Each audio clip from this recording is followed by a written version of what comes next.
என் வார்த்தையை கடைபிடிப்போர் என்றுமே சாக மாட்டார்கள் என உறுதியாக உங்களுக்கு சொல்கிறேன் என்றார். யூதர்கள் அவரிடம், நீ பேய் பிடித்தவன்தான் என்பது இப்போது தெரிந்துவிட்டது. ஆபிரகாம் இறந்தார், இறைவாக்கினர்களும் இறந்தார்கள்.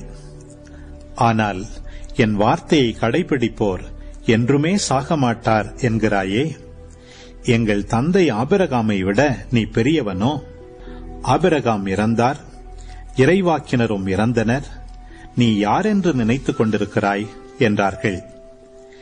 இயேசு மறுமொழியாக, நானே என்னை பெருமைப்படுத்தினால் அது எனக்கு பெருமை இல்லை. என்னை பெருமைப்படுத்துபவர் என் தந்தையே. அவரையே நீங்கள் உங்கள் தந்தை என்றும் சொல்கிறீர்கள்.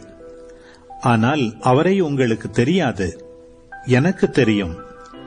எனக்கு அவரை தெரியாது என நான் சொன்னால் உங்களைப் போல நானும் பொய்யனாவேன். அவரை எனக்கு தெரியும், அவருடைய வார்த்தையையும் நான் கடைபிடிக்கிறேன். உங்கள் தந்தை ஆபிரகாம் நான் வரும் காலத்தை காண முடியும் என்பதை முன்னிட்டு பேருவகை கொண்டார். அதனை கண்டபோது மகிழ்ச்சியும் கொண்டார் என்றார். யூதர்கள் அவரை நோக்கி, உனக்கு இன்னும் 50 வயது கூட ஆகவில்லை, நீ ஆபிரகாமை கண்டிருக்கிறாயா என்று கேட்டார்கள்.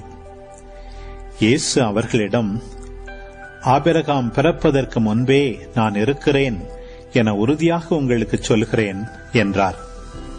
இதை கேட்ட அவர்கள் அவர் மேல் எரிய கற்களை எடுத்தார்கள்.